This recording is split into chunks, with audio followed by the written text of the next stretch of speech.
வணக்கம். பெருநகர சென்னை மாநகராட்சி 5வது வார்டு பகுதிக்கு உட்பட்ட மாணிக்கம் நகர் பகுதியில் 76வது குடியரசு தின விழா மற்றும் சமத்துவ பொங்கல் விழா மிக சிறப்பாக நடைபெற்றது. இதில் அப்பகுதியைச் சேர்ந்த மகளிர் பொங்கல் வைத்து விழாவினை கொண்டாடினர்.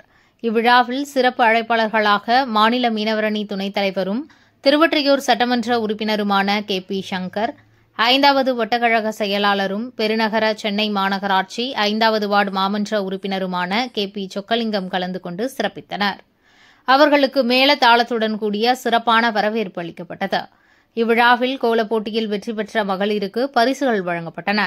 இந்நிகழ்வில் ஜபராஜ், சத்யா, பாஸ்கர், மோகன், மணிமாறன், கார்த்திகேயன், விக்னேஷ், உதயகுமார், அஜித், விஷால், ஹரிஷ், ஹரி, முகேஷ், யுவராஜ், பாலாஜி, ஜெய், சஞ்சய், தருண், கௌஷிகன், அனுராதா, வித்யா, தங்கமணி, கிருத்திகா, சபிதா, தங்கம், ஜெயலட்சுமி, இந்திரா, ஆட்டோ தொழிற்சங்க நிர்வாகி ராஜவேல் மற்றும் அப்பகுதியைச் சேர்ந்த ஏராளமான பொதுமக்கள் கலந்து கொண்டனர்.